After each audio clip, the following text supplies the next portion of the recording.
I remember when I was living up in Nashville and what it was like to have a guy like Andy Womack up there in Nashville and the job he did, and I've always thought of the legacies left in this state. We see it in just about every school in this state.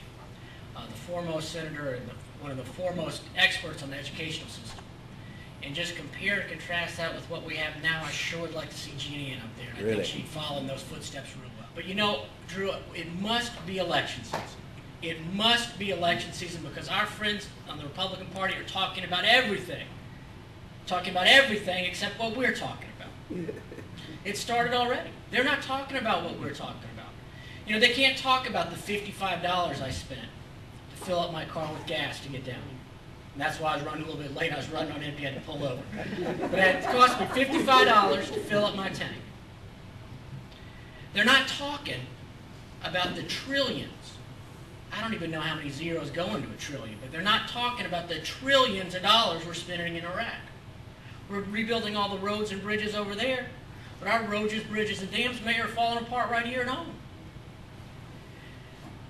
They're not talking about those folks who've made mortgage payment after mortgage payment after mortgage payment, paying it on time, paying the amount that they set forward in that policy they bought. That all of a sudden that mortgage policy is ballooning because of the fine print. They're not talking about those families that are being putting out on the street all over America.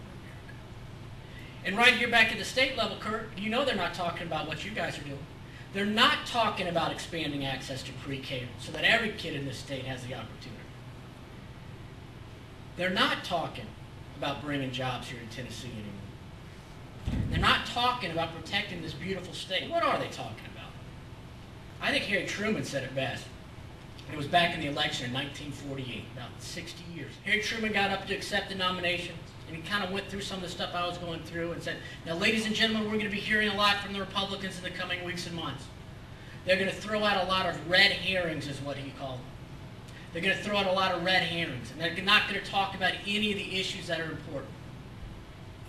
Well, I'm going to talk about the issues, and I encourage you to talk about the issues.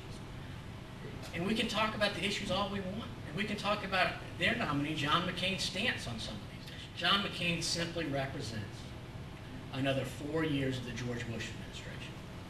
I think we've had enough after 8 years, and I certainly don't want 4 more years or a Bush 3 in John McCain. He's a nice fella, he's a true American hero, and I think he would do a darn good job as a senior senator for Arizona for the next 4 years. But what we're also hearing is that we're hearing that we're a party divided right now. We're hearing we're a party divided. Now, I have a feeling there's some folks in this room that are for Obama, and I know there's some folks in this room that are for Clinton. Trust me, I'm not going to do a poll so you can keep your favorites to yourself. But we are united as a party. We might disagree right now about who our nominee is, but we are united as a party in what we want to do. We are united in a party that we're going to change the talk. We are united as a party that we're going to change the debate. We're united as a party that we're going to elect a Democrat to the White House. And equally as important, we are united as a party that we're going to elect a Democrat back to the state Senate and return a Democrat to the state House. We might even let Bart Gordon keep his job. Thank you all so much. It's a pleasure to be here.